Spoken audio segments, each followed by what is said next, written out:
ఓ వ్యక్తి నలుగురు కుటుంబ సభ్యులను దారుణంగా హత్య చేసిన ఘటన వికారాబాద్ జిల్లా కల్కచెర్లలో సంచలనం సృష్టించింది.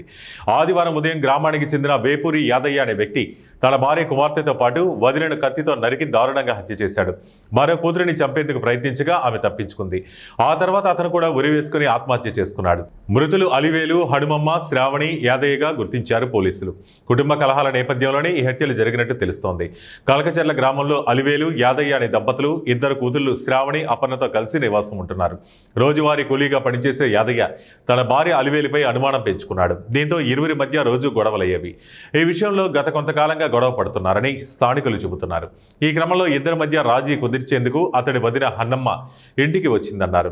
ఈ రోజు ఉదయం కూడా భార్యాభర్తల మధ్య వివాదం చెలరేగగా వదిన వారించే ప్రయత్నం చేసింది. దీంతో వదిన, భార్య, ఇద్దరు కూతుళ్లపై యాదయ్య కొడవలితో దాడి చేసి ఉంటాడని పోలీసులు అనుమానిస్తున్నారు. ఈ ఘటనలో భార్య, వదిన, కూతురు చనిపోగా మరో కూతురు అపర్ణ తప్పించుకుని ప్రాణాలు కాపాడుకుంది. ఈ దారుణ హత్యలు చేసిన అనంతరం యాదయ్య తన ఇంట్లోనే ఉరి వేసుకుని ఆత్మహత్య చేసుకున్నాడు.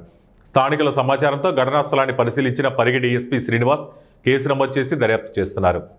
మృతదేహాలను పోస్టుమార్టం కోసం స్థానిక ప్రభుత్వ ఆసుపత్రికి తరలించారు. ముగ్గురి హత్యలకు, అతని ఆత్మహత్యకు గల కారణాలను పోలీసులు దర్యాప్తు చేస్తున్నారు. వాళ్ళు మాకు ఏం టచ్ లేదు, దూరం ఉన్నాం మేము, మాకు తెలియదు. వాళ్ళు మా ఇంటికి కూడా రారు బాగా. అయితే చనిపోయిన విషయం మీద అంతా ఎప్పుడు తెలిసింది మీకు? రెండు అయిందో ఏమో, మాకు తెలిసినప్పుడు 4 అయింది. ఆమె వాళ్ళకి ఫోన్లు చేసి పిల్ల వేరే వాళ్ళకి చెప్తే మాకు ఆ పిల్ల వాళ్ళు వచ్చి మాకు చెప్తే ఎరిపోయింది. ఎవరు? పెద్ద పాపనా? పెద్ద పాప. ఏం పేరు అమ్మ? ఏం పేరు? అపార్ణ. అంటే నిన్న మొన్న ఏమైనా గొడవలు జరిగినాయి?